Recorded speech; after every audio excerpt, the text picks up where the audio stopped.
사사기 13장 2절에서 14절까지 제가 읽겠습니다.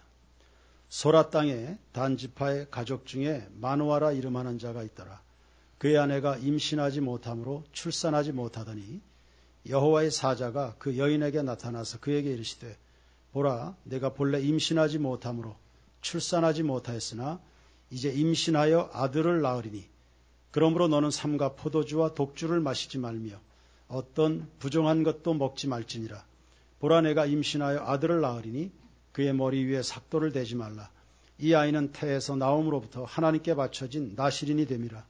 그가 블레셋 사람의 손에서 이스라엘을 구원하기 시작하리라 하시니 이에 그 여인이 가서 그의 남편에게 말하여 이르되 하나님의 사람이 내게 오셨는데 그의 모습이 하나님의 사자의 용모 같아서 심히 두려움으로 어디서부터 왔는지를 내가 묻지 못하였고 그도 자기 이름을 내게 이르지 아니하였으며 그가 내게 이르기를 보라, 내가 임신하여 아들을 낳으리니 이제 포도주와 독주를 마시지 말며 어떤 부정한 것도 먹지 말라. 이 아이는 태에서부터 그가 죽는 날까지 하나님께 바쳐진 나실인이 됨이라 하더이다 하니라. 마누아가 여호와께 기도하여 이르되 주여 구하옵나니 주께서 보내셨던 하나님의 사람을 우리에게 다시 오게 하사 우리가 그 낳을 아이에게 어떻게 행할지를 우리에게 가르치게 하소서 하니 하나님이 마누아의 목소리를 들으시니라. 여인이 밭에 앉았을 때에 하나님의 사자가 다시 그에게 임하였으나 그의 남편 마누아는 함께 있지 아니한지라. 여인이 급히 달려가서 그의 남편에게 알리어 이르되 보소서, 전일에 내게 오셨던 그 사람이 내게 나타났나이다 하며 마누아가 일어나 아내를 따라가서 그 사람에게 이르러 그에게 묻되 당신이 여인에게 말씀하신 그 사람이니까 하니 이르되 내가 그러다 하니라. 마누아가 이르되 이제 당신의 말씀대로 되기를 원하나이다. 이 아이를 어떻게 기르며 우리가 그에게 어떻게 행하리이까. 여호와의 사자가 마누아에게 이르되 내가 여인에게 말한 것들을 그가 다 삼가서 포도나무의 소산을 먹지 말며 포도주와 독주를 마시지 말며 어떤 부정한 것도 먹지 말고 내가 그에게 명령한 것은 다 지킬 것이니라 하니라. 아멘. 목회 중에 저의 큰 즐거움 중에 하나는 매 주일마다 하루 종일 교회 앞마당에서 제잘제잘거리는 애들 보는 겁니다. 희망이 샘솟습니다. 어느 해인가 몇 해 전이었습니다. 교회학교 수련회를 주일 오후부터 했어요. 유초등부 아이들과 중고등부 아이들이 수련장으로 이동했습니다. 저녁 예배를 드리러 왔는데 마당이 얼마나 적막한지요. 애들이 4, 5시 되면 벌써부터 떠들고 뛰고 공차고 그 아이들이 하나도 없는 거예요. 야, 그 적막함이란 제가 눈물이 핑 돌 정도였습니다. 다시는 주일 오후에 수련회 보내지 말아야지. 이런 마음을 제가 가질 만큼 태양이 사라져버린 지구처럼 어둡고 쓸쓸하게 느껴졌습니다. 아이들은 우리의 희망이 맞습니다. 그 아이들이야말로 제가 목회하는 이유였습니다. 이런 소중한 아이들을 하나님께서 각 가정에 선물로 주신 것을 감사하면서 하나님을 예배하는 한 주간 우리는 보내게 될 겁니다.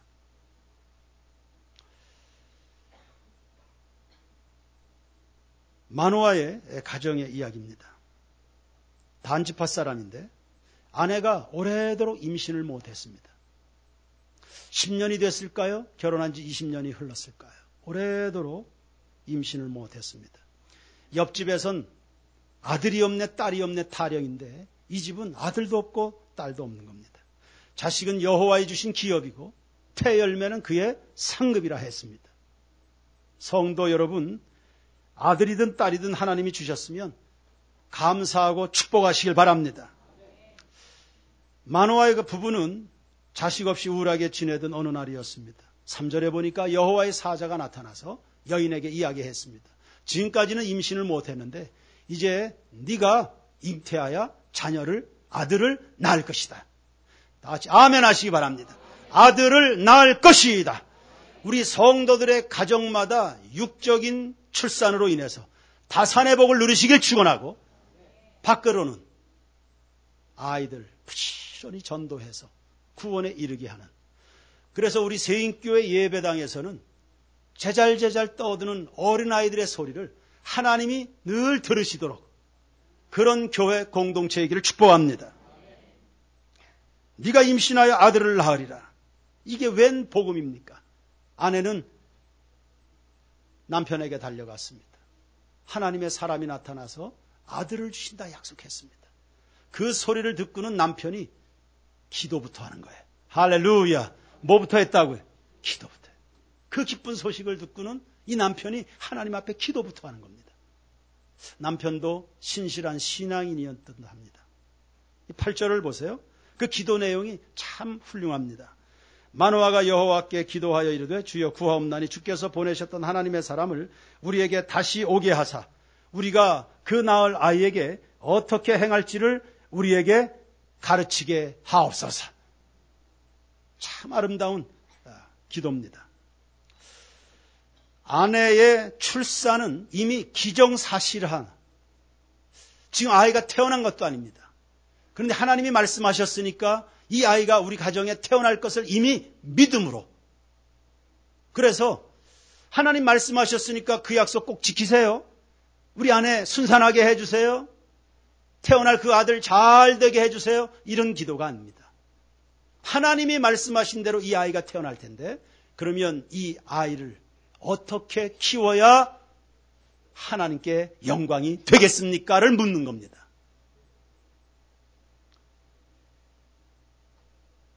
그 마음이 참 예뻤습니다. 하나님이 보시기에 마음에 합당한 기도였죠. 하나님이 즉시 응답하셨습니다. 9절에 보시면 하나님이 마노아의 목소리를 들으셨다. 오늘 여러분의 기도에도 하나님이 응답해 주시기를 축원합니다. 하나님이 다시 나타나셔서 동일한 말씀을 하셨습니다. 마노아가 그러니까 또 묻습니다. 12절을 보시죠. 이번엔 12절입니다. 다 같이 시작. 마노아가 이르되 이제 당신의 말씀대로 되기를 원하나이다. 이 아이를 어떻게 기르며 우리가 그에게 어떻게 행하리까? 아멘.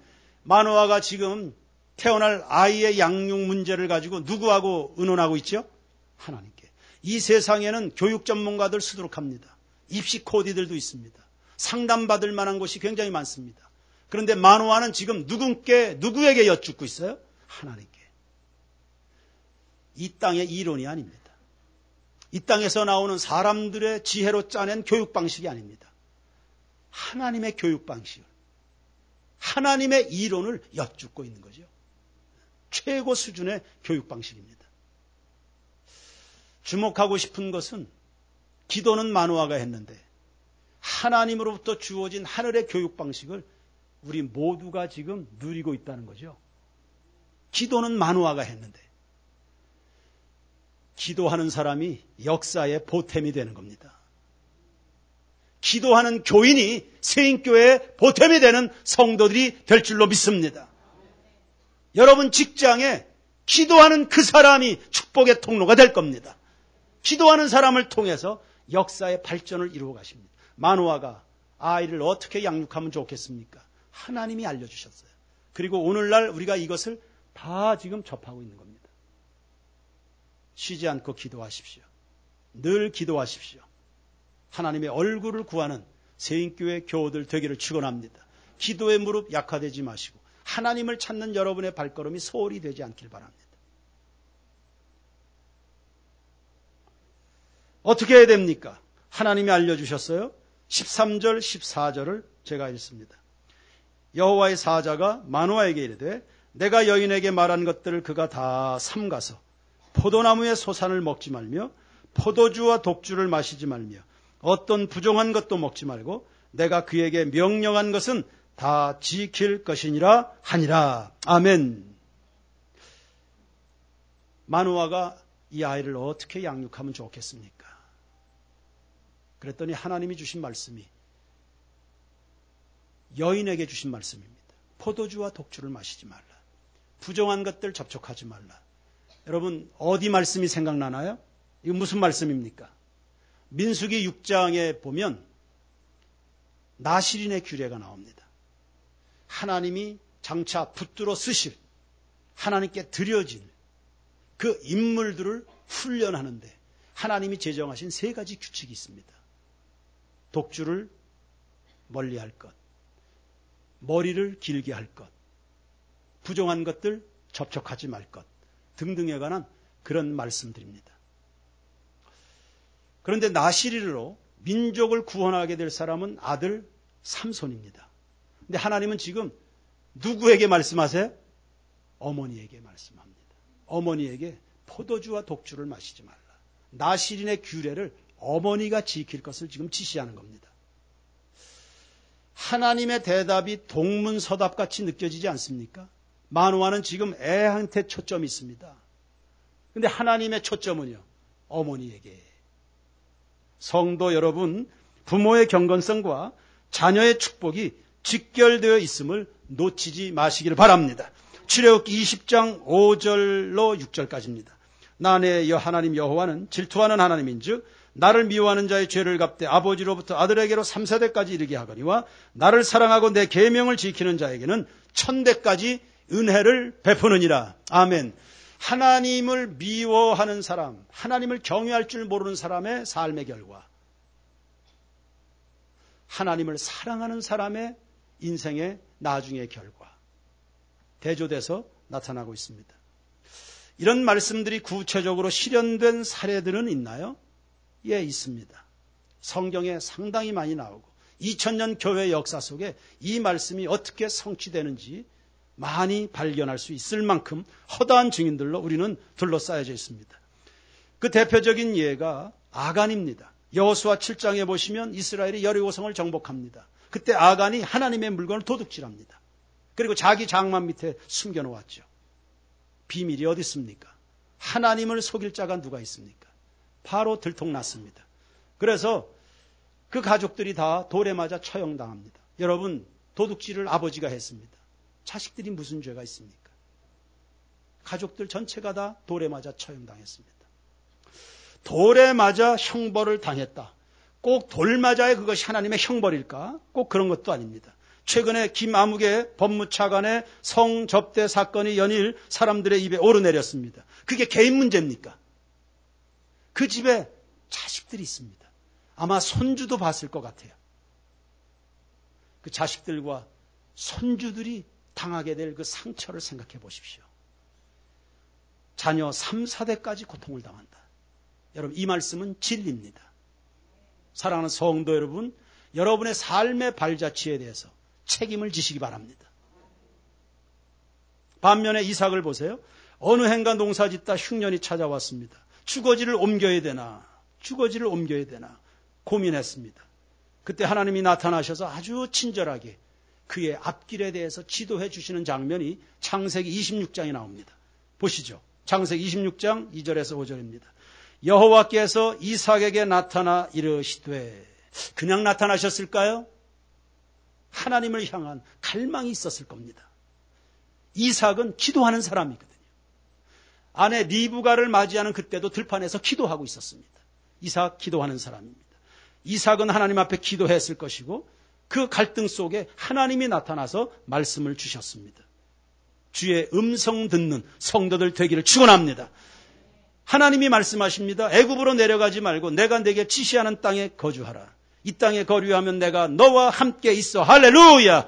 새인교회 모든 성도들에게 하나님이 날마다 순간마다 함께 계시기를 축원합니다. 하나님이 너와 함께 있어 내게 복을 주고 내가 이 모든 땅을 너와 내 자손에게 주리라. 내가 내 아버지 아브라함에게 맹세한 것을 이루어 내 자손을 하늘의 별과 같이 번성하게 하며 이 모든 땅을 내 자손에게 주리니 내 자손으로 말미암아 천하 만민이 복을 받으리라. 이는 아브라함이 내 말을 순종하고 내 명령과 내 계명과 내 율례와 내 법도를 지켰음이라 하시니라. 지금 이삭이 이야기합니다. 그런데 저 본문에 아버지 아브라함의 이름이 2번이나 언급됩니다. 무슨 말입니까? 아버지의 삶의 발자취가 자식에게 직결된다는 것을 의미합니다. 하나님이 이삭을 돌보십니다. 이삭을 돌보십니다. 그런데 이삭이 아버지 덕을 보고 있는 겁니다. 내가 네 아버지 아브라함과 맺은 언약을 지킬 것이다. 내가 너를 보니 네 아버지와 맺은 언약이 생각이 난다. 아브라함이 하나님과의 언약에 신실했습니다. 그 아버지 덕분에, 내가 네 아버지 덕분에 너에게 복을 주었어. 그래서 그 결과를 보십시오. 26장 12절입니다. 다 같이 읽을까요? 13절까지 시작. 이삭이 그 땅에서 농사하여 그 해에 100배나 얻었고 여호와께서 복을 주심으로 그 사람이 창대하고 왕성하여 마침내 거부가 되어 할렐루야. 오늘 우리의 삶의 내용이 자식에게 복이 되도록 살아가는 모든 교우들 되기를 축원합니다. 구체적으로 어떻게 행하면 좋겠습니까? 서두르십시오. 아이들 신앙교육은 아무리 일찍 시작해도 결코 빠르지 않습니다. 요즘에 일반 사회에서도 자녀들 그 태교라든지 이런 것에 굉장히 관심을 많이 갖는데 하나님도 마노아의 아내를 임신 전부터 가르치시는 거 보십시오. 이제 잉태하여 아들을 낳을 것인데 임신 전부터 음식물도 다 가리도록 먹고 마시는 것까지도 삼가 주의하는 겁니다. 그러니까 먹든지 마시든지 하나님을 두려워하고 아기를 생각하도록 만든 겁니다. 여러분 인생이 뭐라 했습니까? 우리 성도들에게 십수번이나 이야기했습니다. 인생이 뭡니까? 인생을 여러분 어떻게 정리하고 요약할 수 있겠습니까? 인생은 다른 거 아닙니다. 이 세상에 태어나서 훌륭한 부모가 되기 위해서 준비하고 애들 태어나면 아이들 뒷바라지 하다가 가는 겁니다. 그 인생입니다. 이 자리에 청년들도 있는데 청년들 공부합니다. 독서합니다. 여행을 합니다. 많은 삶의 경험을 아이들로 하여금 경험할 수 있는 기회를 부모들이 애써서 투자해가면서 그렇게 뒷바라지합니다. 내일도 우리 청년 중에 하나가 캐나다로 교환학생으로 떠납니다. 그렇게 준비하고 훈련하고 경험을 쌓아가는 이유가 뭡니까? 그 이유가 뭡니까? 훌륭한 어른 되기 위해서입니다. 맞습니까? 훌륭한 어른이 돼서 역사에 아름다운 유산을 남기기 위한 것입니다. 이게 살아가는 삶의 방향입니다. 하나님은 남편보다 아내에게 우선 관심을 가지시네요. 기도는 남편이 했는데 하나님 계속 아내에게 나타나십니다. 이건 또 뭘까요? 첫 번째도 하나님은 아내에게 나타나고 그래서 기도를 남편이 했습니다. 근데 하나님은 또 아내에게 나타나서 말씀을 하십니다. 이건 또 뭘까요? 그 여인에게 절제 생활을 요구하셨죠. 어머니의 역할과 기능의 중요성을 말씀하는 것입니다. 교회에서도 제가 22년간 세인교회 목회했습니다. 교회에서도 여집사님들이 심통을 부리면요. 그 가정은 신앙생활 못합니다. 이제 남편이 막 예수 믿고 은혜 받아서 하나님께 잘해보려고 막 이렇게 하는데 뭔가 여집사가 마음이 뒤틀리면 주저앉고 그게 한두 사건이 아닙니다. 반대로 가족들이 다 부족합니다. 하나님 아는 거 잘 못합니다. 그러나 아내들이 신실하고 은혜를 알고 깨끗한 마음으로 하나님을 섬기기 시작하면 가족들이 다 하나님 앞에 다 쓰임새 있게 교회 안에서 다 자기 자리를 잡아가면서 하나님 앞에 충성스럽게 쓰임받는 거 22년 동안에 다 지켜본 일들입니다. 그런 점에서 사랑하는 세인교회 여자 성도들이요 분별력 있기를 축원합니다. 성령 충만하기를 축원합니다. 남편과 자식들에게 축복이 되도록 신앙생활하고 생각들을 분별력 있게 하셔야 됩니다. 믿음 없는 사람들에게 말도 함부로 하지 마시고요.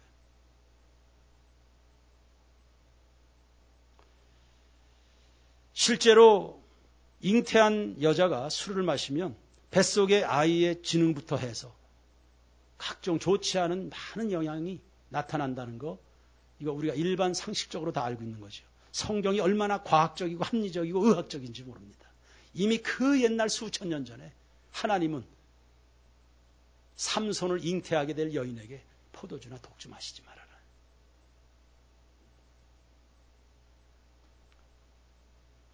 나시린의 머리에 삭도를 대지 않는 것도 마찬가지입니다. 삭도를 대지 않는 것은 하나님의 주권과 관계 있습니다. 하나님의 말씀에는 순종합니다. 내가 민족의 지도자로 일을 하고 세상 가운데 폼나게 권위 있게 인생을 살겠지만 그러나 저는 하나님의 말씀 앞에 머리를 조아립니다. 이 뜻입니다. 그러나 그런 것만 있는 것이 아니라 아이의 머리나 뇌를 잘 보호해 주라는 것입니다. 어린아이들의 뇌, 머리는 아직 온전하지 않거든요. 그거 성장하고 자리 잡는 과정입니다. 충격 주면 안 되는 겁니다. 상처받으면 안 되고. 그래서 아이들 머리 손대는 거 아닙니다. 함부로 손대는 거 아닙니다. 아이들의 머리에. 부모님들이 따뜻한 마음 따라서 안수기도 하고 머리를 쓰다듬으면 주면 모를까. 아이들 머리에 상처 주는 거 아닙니다. 아무리 극상품의 포도라도 어릴 때부터 잘 가꾸어야지.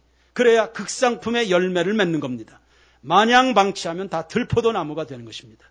우리는 어떻게 하면 사업을 잘해볼까 혼신의 힘을 쏟지만 그러나 사실은 우리 성도 여러분 어떻게 해야 이 아이가 하나님께 기쁨이 될까를 골몰할 수 있는 그런 성도들 되기를 축원합니다. 하나님은 먹는 것 마시는 것까지도 다 주의를 주시잖아요. 먹는 것 마시는 것까지도. 며칠 전에 홍동희 집사님의 글을 읽었습니다. 우리 교회 주보에 글을 쓴 적이 있습니다. 어린이날 풍경을 보면서 집사님이 글을 썼습니다. 차를 몰고 도로로 나섰다. 어린이날이었습니다. 어느 때보다 도로에 차량이 가득했다. 그리고 그 차량마다 아이들이 다 타고 있었다. 오늘 어린이날이니까 아마 부모들이 오늘 하루만이라도 아이들을 행복하게 해주기 위해서 저렇게들 노력을 많이 하는가 보다. 그래가면서 나중에 결론이 그렇다면 우리는 그 아이들을 하나님 앞에서 충만하게 하도록 하기 위해서 얼마나들 애를 쓰는지 이렇게 맺어지는 글이었습니다.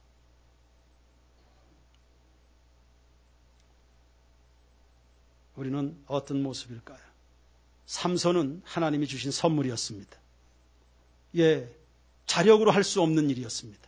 하나님이 주신 선물로 삼손은 역사의 빛을 발하게 됐습니다.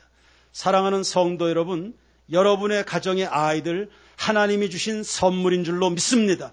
감사로 받고 축복된 마음으로 바라봐 주시길 바랍니다. 절대 다른 아이들과 비교하시면 안 됩니다. 저희 집에 쌍둥이 아이들이 자라날 때였습니다. 어릴 때. 우리 교인들이 그 아이들 귀엽다고 관심 가져준다고 이렇게 묻는 거예요. 누가 언니니? 누가 공부 더 잘하니?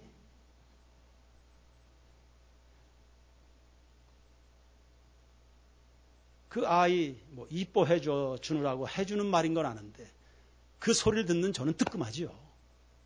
그러니까 우리가 무의식 중에 비교 의식 문화에 사로잡혀 있다는 것을 말합니다. 에베소 6장 4절에 아비들아 너희 자녀를 노엽게 하지 말라 했습니다. 노엽게 하지 말라, 상처 주지 말라는 말입니다. 사람이 언제 상처를 받습니까? 비교당할 때입니다. 사람이 언제 우쭐하고 교만한가요? 비교당할 때입니다. 애들 동화책에 나오는 글입니다. 임금이 정원을 산책해 보니까 정원에 있는 나무들이 하나같이 다 시들시들 병든 것처럼 다 죽어가는 거예요. 아니 왕궁의 정원인데 영양분이 부족할 리도 없고 물이 부족할 일도 없는데 나무들이 하나같이 다 시들시들해가는 거예요. 참 거 이상하네. 임금이 옆에 서 있는 떡갈나무에게 갔습니다. 떡갈나무야 너 어디 아프냐? 왜 이렇게 시들시들하냐? 기운이 없냐? 임금님, 저는요 저 전나무가 부러워요. 전나무는 쭉쭉 빵빵 뻗어 있고 그런데 미끈한데 저는 옆으로만 퍼져가지고 볼품이 없어요. 저는 살 재미가 없어요.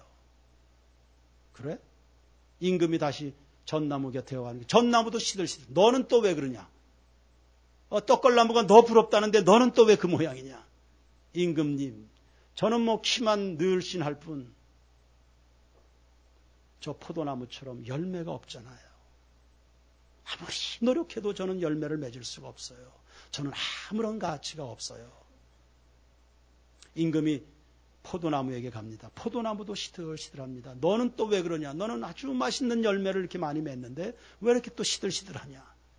임금님, 저는 전나무처럼 키가 크지도 못하고 저 장미처럼 아름다운 꽃을 맺지도 못합니다. 제가 무슨 살아갈 가치가 있을까요? 임금이 주변을 이렇게 둘러보다 보니까 아주 그 제비꽃이 파릇파릇하고 아주 생기발랄하게 아름답게 활짝 꽃을 피우고 있었습니다. 임금이 제비꽃아, 너는 전나무처럼 키도 안 크고 장미꽃처럼 화려하지도 않은데 뭐가 좋아서 그렇게 생기발랄하고 씩씩하냐? 임금님, 저는요, 저도 알아요. 제가 전나무처럼 혹은 장미꽃처럼 그렇게 아름답지 못한 건 저도 알아요. 그 사람들이 저를 오랑캐꽃이라고 부르죠. 그런데 저는 제비꽃을 맺고 있잖아요. 그리고 지금 임금님이 저를 바라봐 주시잖아요. 애들 동화책이긴 하지만 의미심장한 이야기들이 아닙니까? 성도 여러분, 우리는 모두 다 주님의 자녀. 하나님의 사랑 속에, 하나님의 사랑 속에, 하나님의 계획 속에, 하나님의 위대하고도 영광스러운 목적 속에 지음받은 여러분 자신들인 것 깨닫게 되기를 바랍니다. 키가 크면 큰 대로, 작으면 작은 대로 다 뜻이 있는 줄로 믿습니다. 제비꽃은 제비꽃을 피우면 되고 장미는 장미꽃 피우면 되는 겁니다. 아이들도 마찬가지입니다. 하나님이 주신 대로 감사하고 믿음으로 섬기면 각자의 자리에서 삼손처럼 민족을 구원하며 하나님께 영광을 돌리는 인물이 될 줄로 믿습니다. 1952년 디트로이트 흑인 빈민가에 한 아이가 태어났습니다. 벤 카슨이라는 아이입니다. 8살 때 아버지가 가출을 해버렸습니다. 어머니 홀로 힘겹게 그 아이를 키웠습니다. 학교를 가면 깜둥이라고 친구들이 다 놀려서 학교도 가고 싶지 않았습니다. 초등학교 5학년 때 산수 문제를 풀었습니다. 30문제가 나왔습니다. 하나도 못 맞췄습니다. 그런데 어머니가 참 대단하죠. 아무 문제 삼지 않았습니다. 나무라지 않았습니다. 오히려 그 아들을 축복을 한 겁니다. 벤, 할 수 있다. 넌 할 수 있는 아이다. 너 맘만 먹으면 얼마든지 할 수 있는 아이다. 희망을 가져라. 엄마는 너를 믿는다. 이 말에 아이가 크게 용기를 얻었죠. 그래서 공부를 시작하더니 고등학교 졸업할 때는 전교 3등으로 졸업을 했습니다. 그리고 당대 명문대학이죠. 미시간 의과대학에 진학을 해서 의사가 됐습니다. 그 의사도 그냥 평범한 의사가 아니었습니다. 1985년이었습니다. 간질 환자를 수술을 해냈습니다. 하루에도 몇 번씩 발작하는 간질 환자인데 이 벤 카슨이 그 아이를 수술해서 완치를 시켜낸 겁니다. 이 일로 인해서 벤 카슨은 세계적인 명성을 얻게 되는 그런 의사가 된 겁니다. 여러분, 하나님은 우리와 우리 자식들에게 할 수 있는 능력을 부여해 주셨음을 믿으시기 바랍니다. 절대 스스로의 울타리에 갇혀서 작아지지 마십시오. 믿음을 키우시고 생각을 바꾸시고 꿈을 키우시고 자식들은 축복해 주시고 평안을 빌고 건강을 빌고 그들의 미래를 격려해 주시길 바랍니다. 저희 집에 큰딸 아이가 이제 대학 졸업하고 간호대학에 이제 편입해서 공부를 하고 있습니다. 가뜩이나 그 힘든 공부인데 이 아이는 문과머리입니다. 그래서 그 간호과의 공부하는 게 보통 어려운 게 아니었습니다. 보면 뭐 다른 학생들도 다 그냥 힘에 지나도록 공부를 하지만 맨날 밤을 새는 거야. 어쩌면 다른 아이들보다 몇 배를 더 노력하는지도 모릅니다. 치근하죠. 매일 밤새고 누렇게 뜬 얼굴로 학교를 가면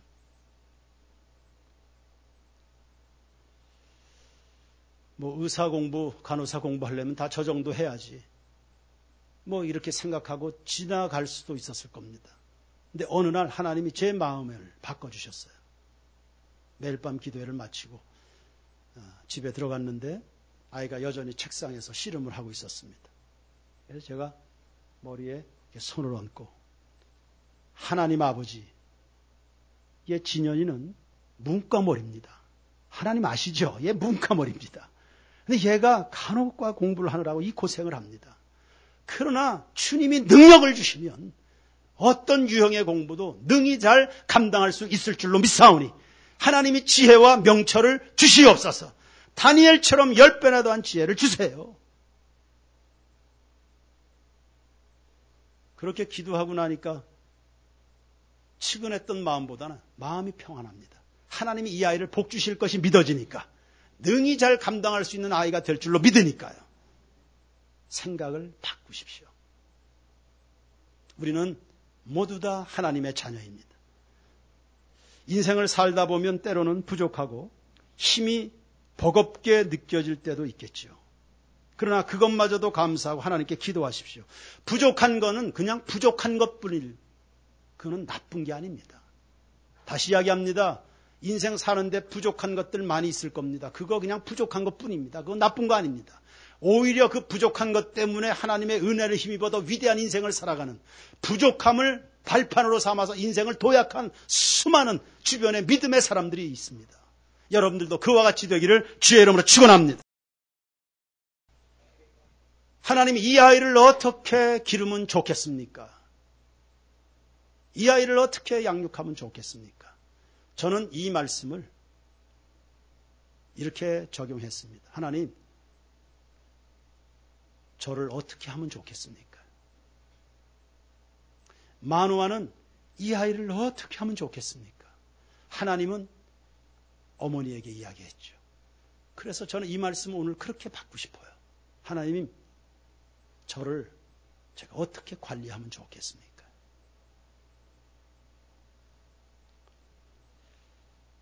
우리 자신을 믿음으로 키우시고요. 자녀들은 하나님의 뜻 가운데서 바라보시고요. 후회 없이 축복하고 사랑하다가 하나님 앞에 나아갈 수 있는 우리 세인교회 모든 교우들 되기를 주님의 이름으로 축원합니다. 축원합니다. 찬양 드립시다.